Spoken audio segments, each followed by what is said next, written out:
We got a big victory for racial and sexual justice yesterday when United Airlines tweeted out, quote, "Our flight deck should reflect the diverse group of people on board our planes every day. That's why we plan for 50% of the 5,000 pilots we train in the next decade to be women or people of color." This is very important because what they're saying is they're going to be implementing a new reinvigorated affirmative action program for airplane pilots, people whose job it is to shuttle hundreds of people at a time at hundreds of miles per hour through the sky in a tin can. And if they're focusing on race and sex, they're obviously not focusing on the best pilots. It's not purely a meritocracy, but that's okay because it's a matter of racial justice. And I just can foresee it, that when that plane, God forbid someday is going down and everyone's screaming, I'm going to be the Nathan Hale of affirmative action. I'm going to say my only regret is that I have but one life to give for diversity, equity, and inclusion. I'm Michael Knowles. This is The Michael Knowles Show.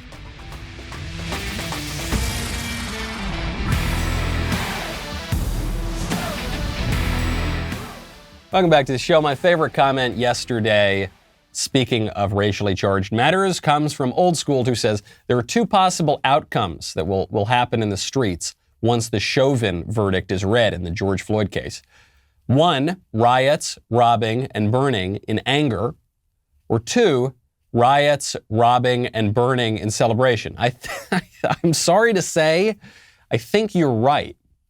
We know that number one is possible. You had a BLM activist say that on TikTok and it went viral, saying all hell's going to break loose if you let this guy off, or even if he doesn't get the harshest sentence. But also, yes, if it's a celebration, we've seen plenty of celebratory riots over the years. I fear this one will be no different. Nothing says justice quite like burning down someone's small business, right? Nothing says justice quite like attacking civilians. You want to do that. You want to stay safe. By the way, when you want to stay safe in your home, you got to check out Ring. So much is going on at our front door these days, especially for me because I have my sweet little newborn baby, little June. So I'm going to have people coming over. They're going to be delivering food. Well, that's great. I'm glad to know that. I'll open the door. There are going to be people delivering toys and clothing for oh, great. Yeah, come on in. There are going to be in-laws at the door. And it would be good to know that, is what I'm saying, before you go to open the door. With Ring, you can do that. You can see and speak to whoever is at your door, whether you are in your office, maybe you are at your bedroom, maybe you are on a beach somewhere on the other side of the world. By the way, with motion detection, you will get notified even if the people at the door do not ring the doorbell. If someone stops by, if something's going on, Ring is going to let you know. Makes me feel really safe when I travel out of town. I know that sweet little Elisa, cute little June are safe. It's also a great housewarming gift because it's futuristic, it's cool, it keeps your friends safe, and not that expensive, which is my favorite part. Right now, get a special offer on the Ring Welcome Kit at ring.com/Knowles. Comes with Ring's Video Doorbell 3 and Chime Pro, which is the perfect way to upgrade your front door and start your Ring experience. Go to ring.com/Knowles, ring.com/Knowles. I understand certain arguments for affirmative action in certain areas of society, areas where it doesn't really matter that much because there is such a thing as historical grievance. There is, we're conservatives. We recognize that the past has some effect on the future and on the present. So, I can understand it. When you get into the particulars of the left's arguments for affirmative action, I think it falls apart. But sure, some parts of society, at the ice cream shop, if there's affirmative action, oh, okay. That doesn't really affect how I eat my mint chocolate chip, right? It's not a big deal. At, I don't know, at the bus station. You're still in a moving vehicle, but, you're moving kind of slowly. You should be all right. On the airplanes, I think you should focus on merit. I think you should just have a rigorous test.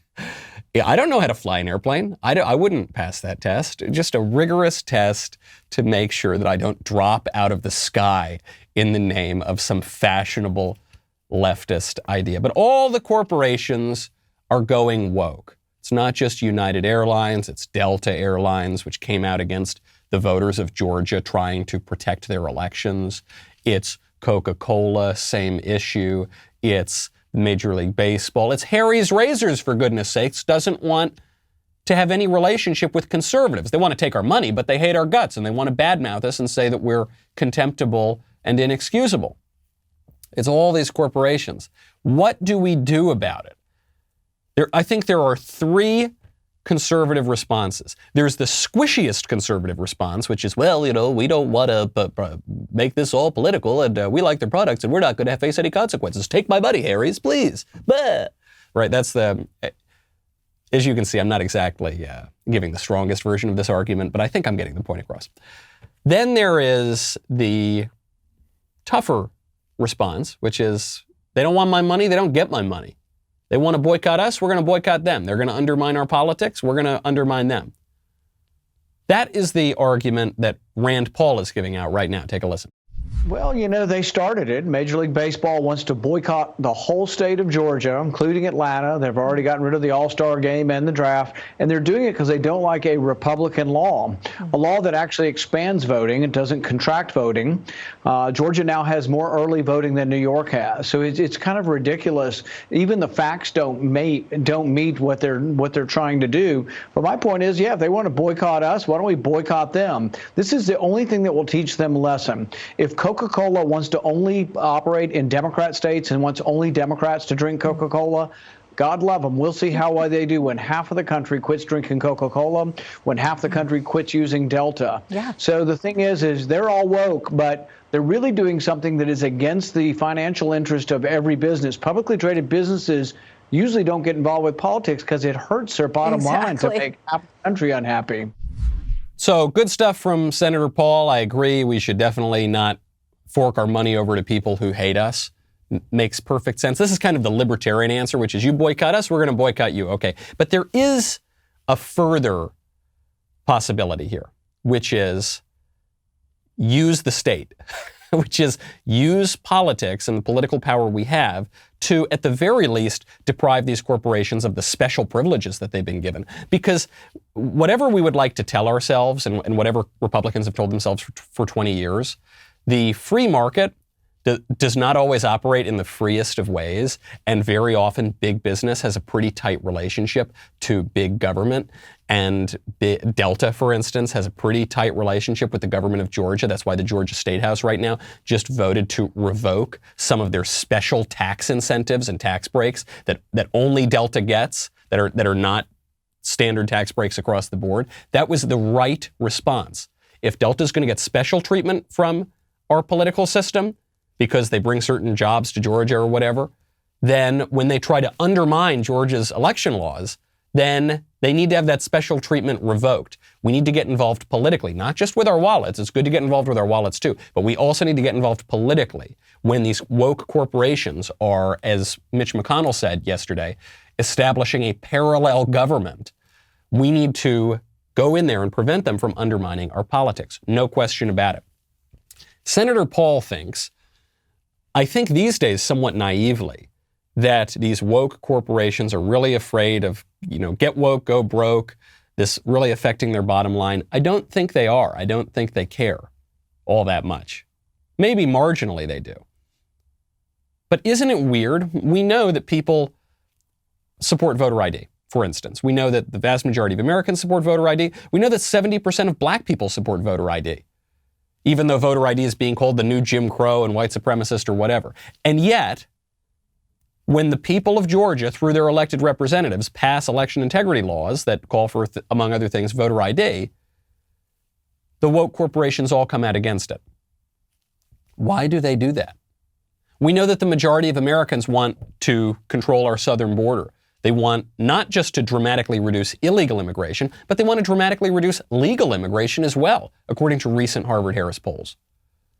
So you've got the majority of Americans, a huge number of Democrats, coming out and saying we want to protect our border, and yet all the woke corporations are for open borders. Why is that? Well, there's obviously a financial incentive, which is that the big corporations get cheap labor from foreign nationals pouring into our country. But as a PR matter, as just pure politics, pure optics, why do they do it? They do it because the radicals have attained what Antonio Gramsci, the brilliant Marxist theorist and communist politician from the 1920s, what he called cultural hegemony. or they're at least very close to attaining that. Because the radicals have engaged in what's called a war of position, where they've attained influential positions throughout the whole culture, not just in government, but in education and in big business and in big tech and all over the place. And now they are wielding that power. So it doesn't matter. 70% of black people support voter ID. Too bad. We don't, and we're the ones in power. The majority of Americans support dramatically reducing immigration numbers, protecting our border. Too bad. We don't care what you think. We're the ones in power.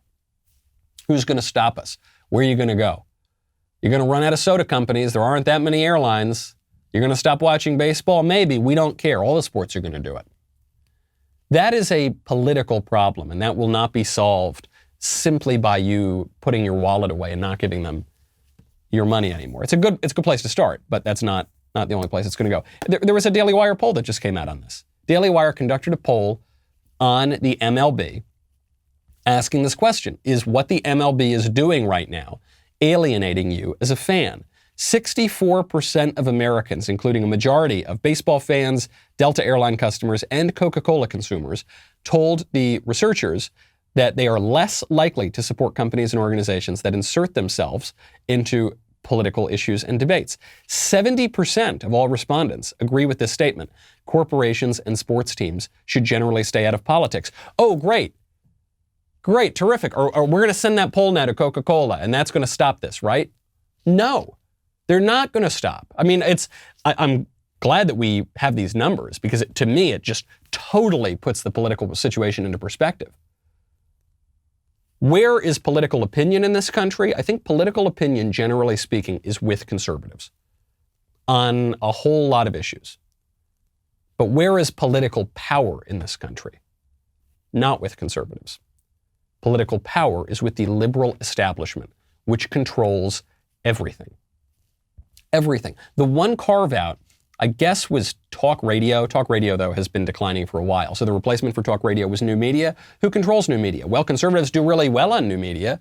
Thank you to everybody who listens to this show. You've made it a very large show with a lot of listeners. But who controls it? Big tech can take me off, can take Ben off, can take Bongino off, can take any of us off in 2 seconds. They haven't yet. Or occasionally they'll do it, they'll punish us, they'll shut down the certain social media platform, or they'll kick us off this network. But they're the ones with the political control. And what they're trying to do, what they're encouraging all of us to do, is to self-censor. Don't go there. Don't say this. Don't touch the transgender topic. Don't touch immigration. Now, obviously, I'm not going to listen to them, but those conservatives who don't listen to them, eventually they face consequences for that. Requires a political solution. I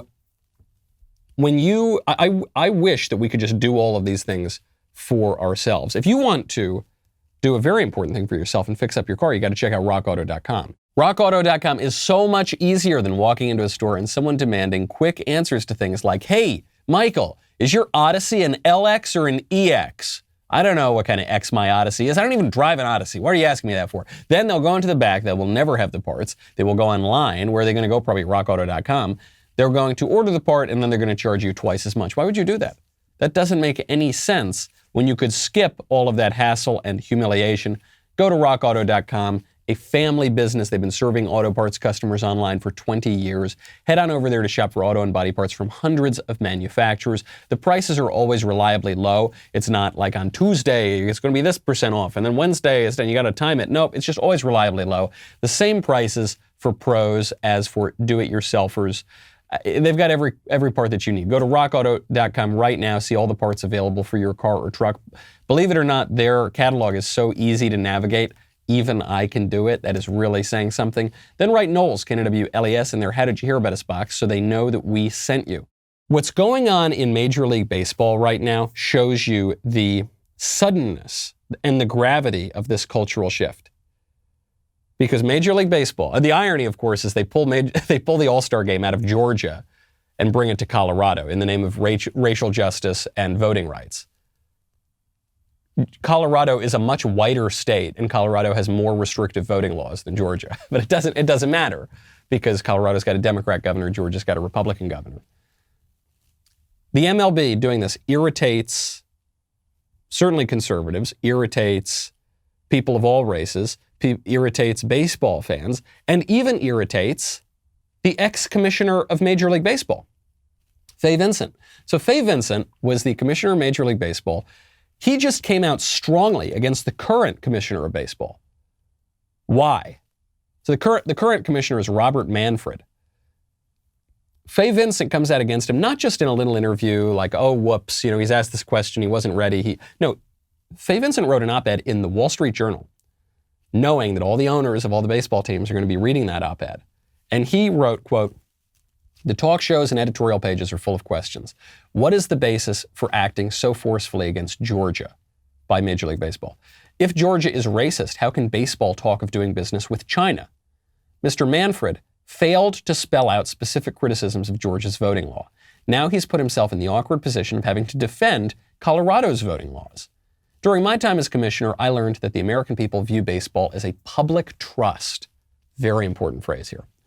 "They want the game to stand for the best and noblest of our national virtues. They see baseball as the repository of their dreams, even as they root for their favorite teams. They don't want and won't accept anything that separates them from the game's history and leadership." Beautifully well put. And a very important political point here, much broader than just Major League Baseball. Public trust.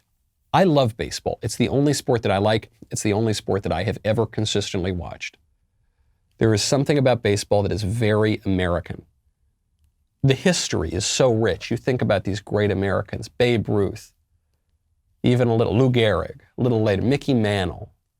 Wow, the history of the franchises, how they've changed. You can trace them. The Brooklyn Dodgers, I'm originally a New Yorker, then they become the LA Dodgers. I lived in LA for a long time. Wow, you can trace that. I collected baseball cards. I've got signed balls. The sport is so cerebral. Sometimes they say that baseball is the only sport you can get fatter while playing because a lot of it has to do with what's going on in the brain. It's got all these arcane rules that have developed organically over time.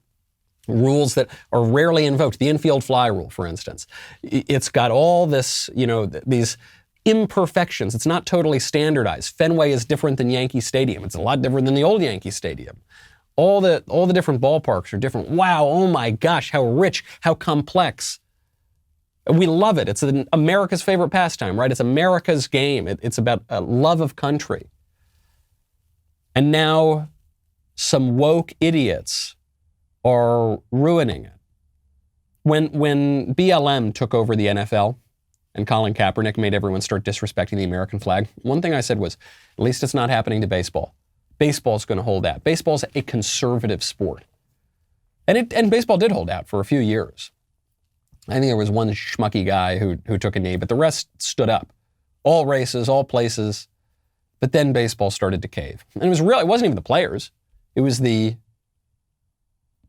bureaucrats. It was the administrators of baseball. It was guys like this stupid commissioner, Manfred. Breaking that public trust. Society works when we can trust each other, when we can trust in the institutions that run society, the government institutions and the so-called private institutions, which often aren't all that private, and the traditions, the rituals, cookouts on the 4th of July, the World Series, right? Things that we all do together that are part of our common culture because we're not just individual atoms floating around in the world doing whatever we want. Baseball right now, Major League Baseball, is breaking that public trust. Sports generally, but baseball right now in particular. They are doing something that we might say, well, it's a trivial game, who cares? No, but just tune it out. Those games matter. Those common rituals matter. They always have mattered to the patriotic life of a country. Now we say, what public? What people? What public trust? What do we have in common? In America, there's always been this fault line on race in America, going back to even Plymouth Colony, going back to the English settlers come here, and they've got some kind of, at times, very good relationships with the Indians, then some more difficult relationships, then there are wars that break out. Then black slaves come here. Obviously, that creates a big racial issue. Then a lot of immigration in the 19th and 20th centuries, that creates certain issues. But there's some assimilation. Okay, that's great. So there's never really been a common race, and race is kind of tricky to pin down. There was a common language. We don't really have that anymore. There was a common religion, broadly speaking. We don't really have that anymore. There were common rituals. We don't really have that anymore. We're not even allowed to go out in public. What rituals? We're not allowed. Joe Biden is saying, maybe we'll let you have a small party on the 4th of July. Oh, thank you, Joe. Thank you, Dr. Fauci. We're not allowed to do things together. Public houses, right? That's what a pub is a public house. Those are closed. You're not really allowed to go in there. You're not really allowed to hang out at a bar, at least not in a lively way like we used to be able to. Schools, no, those are largely closed. Churches, heavily regulated. What public? What people? We don't even have a border. You're not even allowed the most basic right as someone, a citizen of a nation. We're not even allowed to say who gets to come in and join the nation. That's called racist or whatever, and the current regime is not even enforcing that most basic law. So, for instance, we have these illegal aliens pouring over the border. 2 illegal immigrants from Yemen were just arrested by U.S. Customs and Border Protection near Calexico, California. Both men included in the FBI's terrorism watch list and the no-fly list, according to CBP. So I'm really glad that these CBP guys were able to catch them. How many more people are pouring over? Not just the poor, persecuted, 6-year-old babe coming in from Guatemala that the left wants to pretend constitutes the entirety of this crisis right now at the border, but grown Yemeni terrorists coming in, we would have no idea in many cases if they were to get through. Thankfully, CBP caught them here. Goodness gracious, there's a video going around the internet right now that shows that Alex Jones, the radio host, is doing possibly a better job at catching illegal aliens than catching and bringing to consequence illegal aliens than Joe Biden is. This video, I don't really know. Take a listen to this video, and then I would be curious to know what you think about it. This video of Alex Jones walking around with a camera crew allegedly catches some staffer for some organization loading a bunch of foreign children into the back of an SUV. Take a listen. You got a car seat for them? You got a car seat? That's illegal, bro. Where are you taking these kids? That's illegal. If you get in a traffic accident, those Where kids are are you going to get taking these hurt. kids? You have a car seat. That's illegal. How is this Christian? Hey, we need the police over here. They got a bunch of kids without their car seats.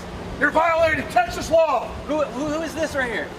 Hey, You have no comment. See, you got this is those children Christ-like. in there illegally. You're about to run a human being over. Hey, You got who are those you? children in there. Who are you? You got those Who are smuggled you? children illegally. Who are you? Sir, Have their seatbelts their on. seatbelts aren't even on. They Where break are you all taking laws. these children? They do Sir, what they want. identify yourself. Who are you? Hit me, I'll tell you right. Who do you work for? Be deep. Are you part of this organization? No, sure. I don't know. So you don't know where these kids are going? They're going to check the COVID over there. No, they came from over there. They're not being checked for COVID. So you don't know who you I work need to for? call the police. We need to call the police right now. I want to know where these kids are going. You are violating state law. Alex Jones, first of all, one of the greatest broadcasters of our age. He says some things that are pretty out there. But as we'll see, some of the out there things he says actually turn out to be true. But I don't know, because I know that Alex Jones is a showman. So I don't know if this video is legit, if he actually caught them. It's kind of weird that he had the whole camera crew with him.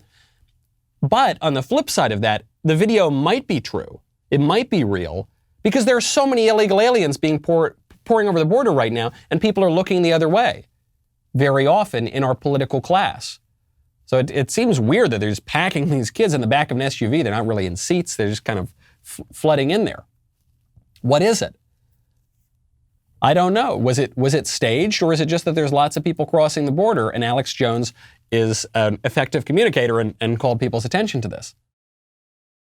I think it's undeniable that we have this problem at the border. The only reason that the video is plausible is because we all know that this is happening right now. So what is the political class going to do about it? Probably very little. Very often the political class wants to exacerbate these tensions. Ben's going to be talking about this today. The prosecution against Derek Chauvin, the cop involved in the death of George Floyd. Ben's take is that the prosecution is collapsing. You can check that out on Ben's show. Also, Candace Owens' show streams tomorrow, 9 p.m. Eastern, 8 p.m. Central on dailywire.com. You can also get the audio podcast, Candace, at Apple, Spotify, or wherever you listen to your podcasts. If you need some Candace Owens in your feed, look no further. Head on over to Apple Podcasts or Spotify and subscribe today. Also, be sure to leave a 5-star review if you like what you hear. I would definitely tune in tomorrow night.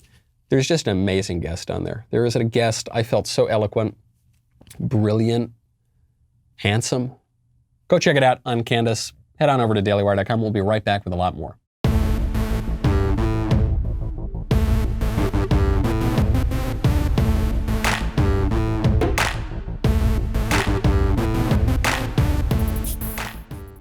So my instinct, when I see a big viral Alex Jones moment, whether it's a rant or it's something like this immigration issue, I usually think, okay, look, he's a showman. This is over the top. This can't be true. He said things that aren't true. This can't be true.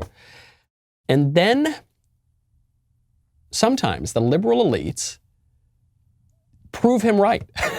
They do. I don't even know if he was right at the time, but the liberal elites end up proving him right. A classic example of this is the gay frogs. Alex Jones famously said, they're turning the friggin' frogs gay. And everyone said, how are they turning the frogs gay? And then it turns out there actually was a study done by Yale and the EPA that some chemicals that were being poured into the water in Connecticut were not turning the frogs gay. They were actually turning them trans. They were turning them hermaphroditic. If anything, Alex Jones was too reticent to describe what was going on. He was too subdued and modest in his diagnosis of the situation. Well, there's another example of this. So there's a clip during the presidential debates, Alex Jones making the allegation that liberal elites get blood transfusions to refresh their dying bodies with the blood of young people. Take a listen. Biden obviously is way plumped up. I would imagine blood transfusions. That's the most, by the way, that's not speculation. That's the most common thing that elites do is blood transfusions. The Queen of England, the Queen Mother, Prince Charles, the Democrats, Joe Biden is not on record doing it, but we know the Clintons do it. We know that Al Gore does it. We know all this goes on. So the plumping, him suddenly looking like he gained like 5 pounds, that's a lot of blood in my experience. And the rosying of the cheeks. I mean, he's been missing like a week. He gained a lot of weight. And I would imagine methamphetamine as well, but I would imagine it's blood that he was getting. That's my expert analysis of that. That's the expert analysis, right? Oh, Alex, that's so crazy. What are you talking about? Rich elites get the blood trans. No, Newsweek, what are you? Newsweek headline, can blood from young people slow aging? Silicon Valley has bet billions that it will.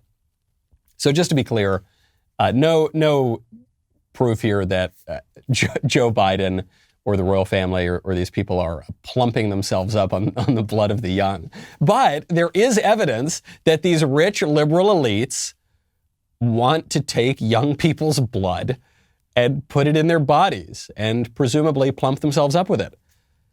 You got to give the guy credit when he in his sort of over-the-top manner, I guess, sees something. This seems like a bad idea to me, the putting the blood of young people into old rich people. Because presumably you're not putting rich young people's blood into rich old people. Or presumably there's going to be some financial incentive here so you get paid for your blood or something. So it's just these rich old people buying the blood of poor young people. It seems weird to me.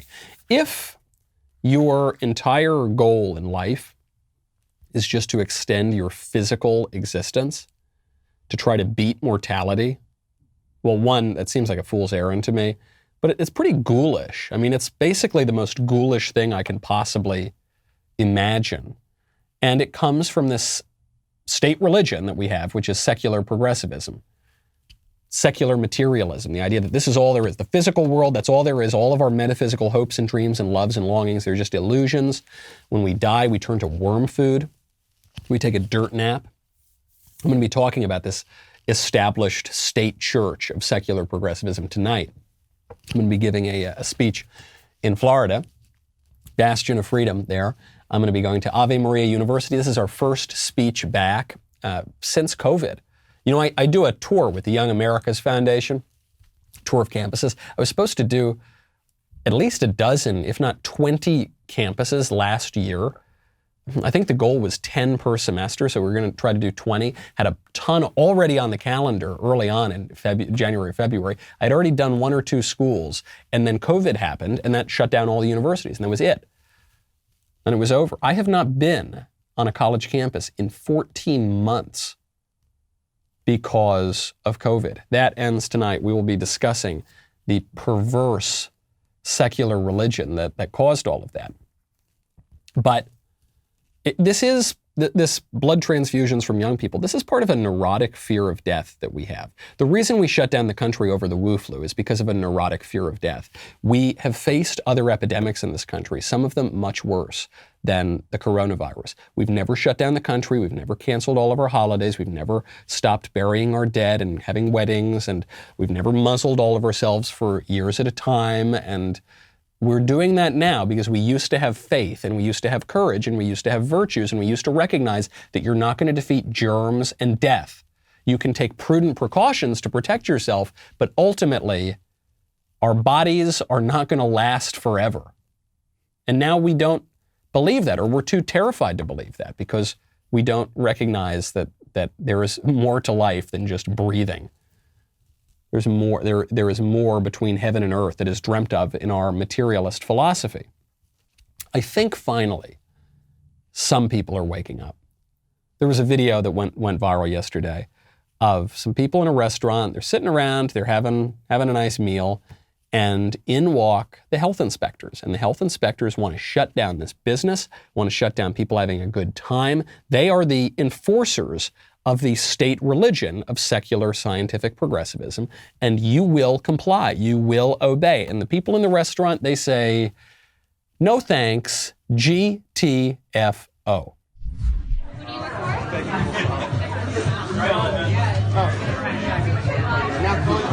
we just got file on health inspector here. I am a woman, and I follow the common law, so I have no jurisdiction for me. And you see the signs on the door there, so no trespass. Okay, can you understand what you're doing here? You're trespassing on my private property. You don't agree? Okay. All right. Well, we are. You're going to ask to leave. Get out. Get out. Get out. Get out. Get out. Get out.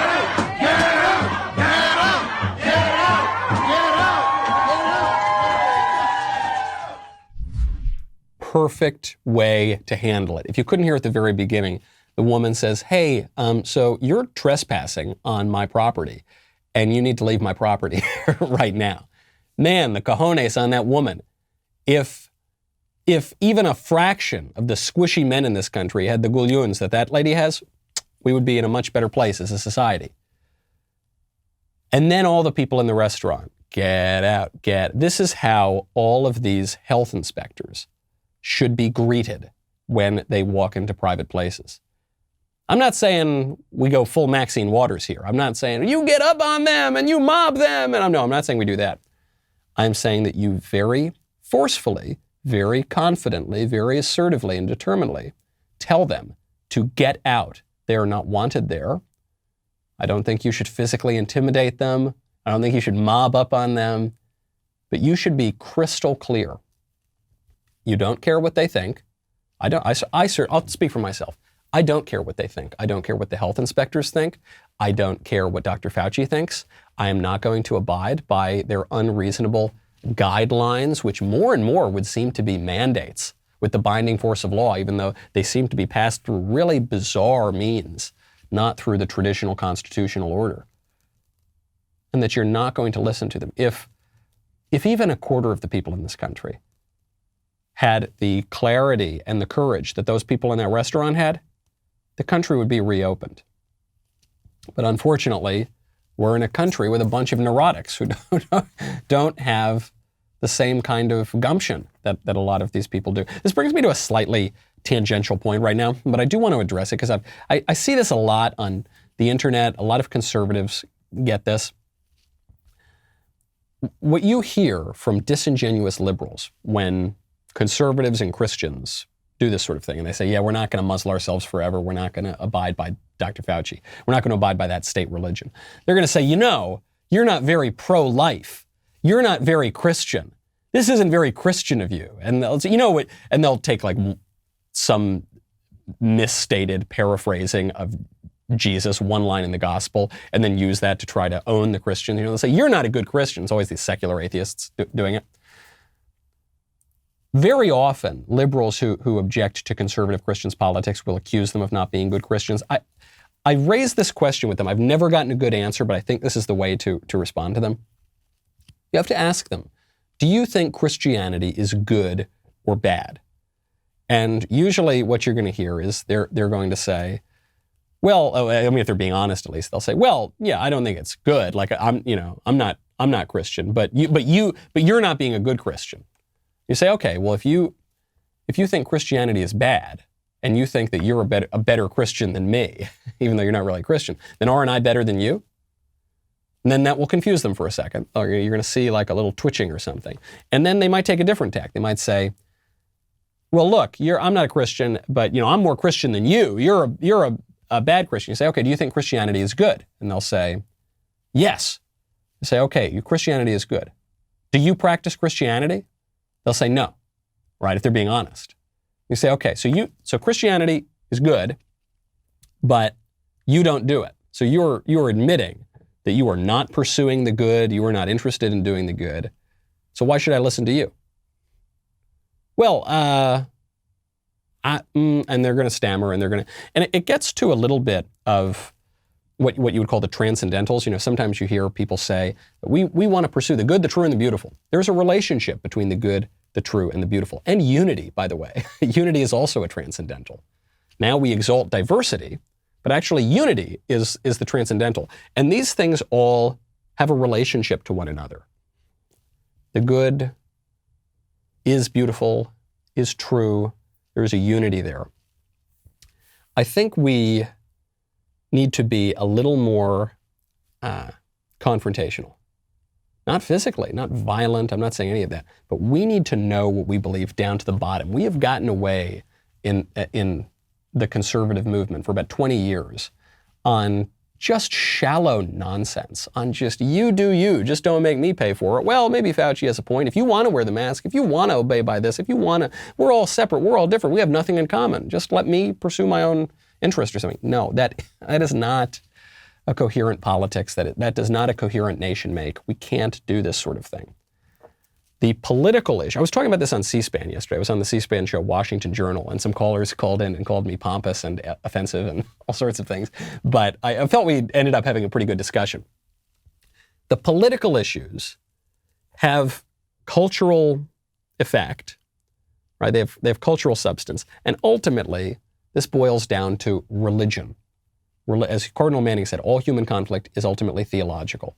The high priests of liberalism are Dr. Fauci and all the rest of them, Rachel Levine. So we need to get down to those religious premises. I'm not saying we're going to install a theocracy here. What I'm actually saying is all regimes have religious premises, no matter how much you want to delude yourself. And so when the scientific secular progressives come in and they say, we're going to get rid of religion in society, they don't really get rid of religion. They just replace it with a way wackier, less coherent religion that gives us all these sorts of crazy outcomes. Namely, Dr. Rachel Levine, the Assistant Secretary of Health, who is a man who believes that he's a woman. This question came up for Joe Biden in another poll. Voters are apparently split along party lines regarding how religious Joe Biden is. Because Joe Biden, he describes himself as a Catholic, devout Catholic. Oh, all the people around him, he's devout. He's got pictures of the Pope on the dresser behind him when he's giving speeches. And yet he contradicts the faith on very important matters, not just one matter among many, but even on issues such as life, on issues such as the family, on marriage, and pretty important stuff. So what is his religion? 58% of people, according to Pew Research, identify Joe Biden as a Catholic, only the second Catholic president. 31% are unsure of his faith. 6% identify him as Protestant. 3% say he's an atheist. 1% say he adheres to another religion that's not listed. We'll get into this more tonight, so I don't want to get too into it. But Everyone knew that Kennedy was a Catholic. And Kennedy wasn't even a particularly practicing Catholic or particularly observant Catholic. But at that time, we took religion seriously. So they could identify what his professed religion was, and they could identify his shortcomings. Today, we don't take religion seriously because we're a much less serious people, and we think that we're beyond religion, and we think that there is such a thing as objective, neutral, scientific progressivism or something that has nothing to do with religion. It's just another religion. And frankly, it's the religion that Joe Biden would seem to adhere to much more so than to his putative Catholic faith. You know, some people say, we need to get religion out of politics, or we need to get the culture wars out of politics. That was the line from Asa Hutchinson, that squish governor in Arkansas who vetoed a bill that would prevent perverts from pumping little kids full of hormones. We need to stop talking about culture and politics, or culture and religion. All that matters is culture and religion. I'm not saying we need to have broad debates over how to access the sacraments. That's not what I'm saying at all. I'm saying our public debates are about things that affect our political life. Taxes, crime and punishment, parking tickets, for goodness sakes. But all of those have philosophical and theological premises below them. And if we're not going to acknowledge that, if we're all going to just pretend like, well, I'm going to follow the science and do what works, we are totally ignoring the point. Because science is the handmaiden of philosophy, and philosophy is the handmaiden of theology. There are a lot of people that are missing the point. There are a lot of people who are not very expert on these questions, especially of religious conflict. Namely, Alexandria Ocasio-Cortez, who was recently doing an interview as part of congressional conversations, and she was asked about the conflict in Israel, particularly the conflict with the Palestinian Arabs. Now, the conventional wisdom here was that you could never bring peace to the Middle East if you didn't deal with the question of these Arabs who were in Israel, who were in these disputed territories that some people call Palestine, and that was the key to peace in the Middle East. And Trump said, that's BS. John Kerry's wrong about this. The whole liberal establishment's wrong. We're just going to deal with the Arab countries themselves, and we're actually just not even going to address the Palestinian issue. And Trump got historic peace deals as a result of that. So now they're revisiting this question. What do you do with the Palestinian conflict? AOC's answer was, I would say, less than articulate. What actions do you think can be taken to support movements towards peace, both between Israelis and Palestinians, as well as within the entire region, such as the Abraham Accords? Mm-hmm. Yeah, so earlier just now, you and I were talking about the what and the how. Yes. And I think that when we talk about establishing peace, centering people's humanities, protecting people's rights, it's not just about the what and the end goal, which often gets a lot of focus. But I actually think it's much more about the how. And the way that we are coming together and how we interpret that what and how we act in the actions that we take to get to that what. And so what this really is about is that it's a question more than anything else about process. I can't even, I've now watched this clip several times and I can't get through it without laughing because it is the most blatant example of when the teacher calls on the student and the student hasn't done any of the reading and has just absolutely no idea what the teacher is talking about. So he says, hey, specifically on this issue of Israel and Palestine and the Abraham Accords, and what do you think the path forward is? She goes, yeah, it's really, wow. It's about, a lot of people are focused on the what, but they're not really focused on the how. And I'm more of a how girl myself. I know there's a lot of what people out there, but I'm more of a how, and don't even get me started on why. Oh, why? We could be here all day. It's just really complicated. It reminds me of that scene in Always Sunny. It's Always Sunny in Philadelphia, where Charlie, who doesn't know anything, is arguing about the law with the lawyer who went to Harvard. And he goes, well, there's a lot of legal filibuster. He's just kind of using words that don't mean anything in that context. That is what AOC is doing here. But she does it with a straight face. Because this is the consequence of a really weak educational system. We've all been in class where we didn't do all the reading. We've all been there. We've all been in class where the teacher calls on us and we don't know the answer, and we've all tried to BS it. And if you have had a good education, you will be called out for that. You will not be allowed to get away with that. It will be kind of humiliating. And then you'll know that you got to do the reading next time and you can't just BS your way through life. But so much of our educational system now is just BS. It's actually indoctrinating you into BS. That's what critical race theory is. Critical race theory denies the reality of objective truth. So, if AOC gave that answer in a critical race theory class, they'd say, wow, yeah, snaps, that's really profound. And so she doesn't know it. The woman became a congressman, and she doesn't know that you shouldn't get away with this kind of BS, how transparent it is. What's so funny about this particular issue, Israel-Palestine, is that she got called out for this BS years ago. One of her first major interviews was on Margaret Hoover's new version of Firing Line, where she was asked about Israel-Palestine, and she gave some crazy answer, and then she got called out on it, and she giggled, and she said, oh, oopsie daisy, got called out by teacher. I'm not the expert on this issue. What people are starting to see, at least in the occupation of Palestine, is just an increasing crisis of humanitarian condition. Do you think you can expand on that? Yeah, I mean, I think I'd also I am not the expert on geopolitics on this issue, This is the most true statement AOC has ever said. I am not the expert. Period. She could have put a period there. Certainly on geopolitics and certainly on this issue. We're just saying things. This is what I fear we're doing now in throughout our politics. When United Airlines comes out and says, diversity, equity, we're going to have affirmative action for pilots. So doesn't that make you feel better when you get on an airline to know that by definition, we are not prioritizing putting the best pilots in your plane? You think, no, what do you know what you're supposed to do, right? You know what airplanes are and what the hiring process is and what safety is. You know what hiring airline pilots is for, right? Do you know what the purpose of that is? What is the purpose of that? When I hear people say, look, I follow the science, I follow what works. When I hear people say, oh, ignore all those cultural issues or certainly ignore those religious issues, we just want to do what works. Things only work when you know what the purpose of working is, right? The purpose of a lawnmower is to cut grass. So when the lawnmower cuts grass, the lawnmower is working.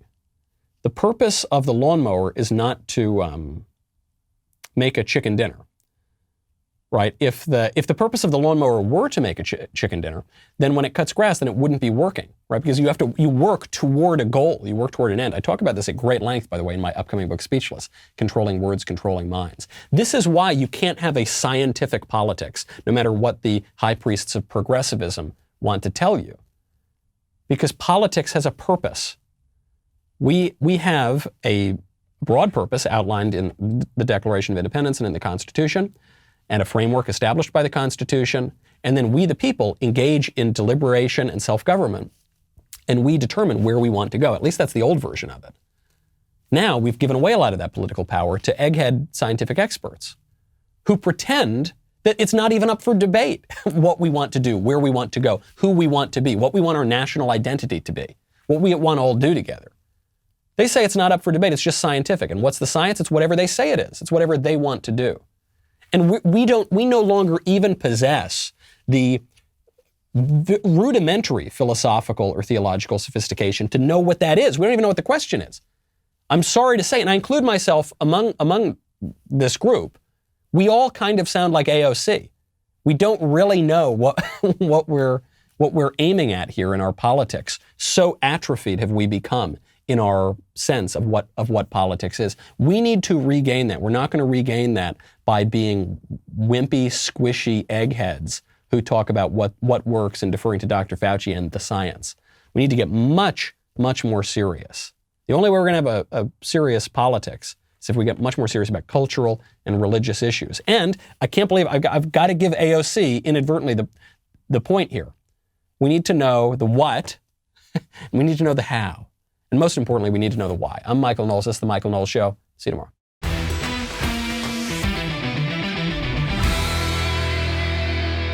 The Michael Knowles Show is produced by Ben Davies. Executive producer, Jeremy Boring. Our technical director is Austin Stevens. Supervising producers, Mathis Glover and Robert Sterling. Production manager, Pavel Vidovsky. Editor and associate producer, Danny D'Amico. Audio mixer, Mike Coromina. Hair and makeup by Nika Geneva. And production coordinator, McKenna Waters. The Michael Knowles Show is a Daily Wire production. Copyright Daily Wire 2021. Today on The Ben Shapiro Show, the state's case against former Minneapolis police officer Derek Chauvin for the murder of George Floyd is falling apart, but the media continue to promote the lie that it's a slam dunk and riots may follow. That's today on The Ben Shapiro Show. Give it a listen.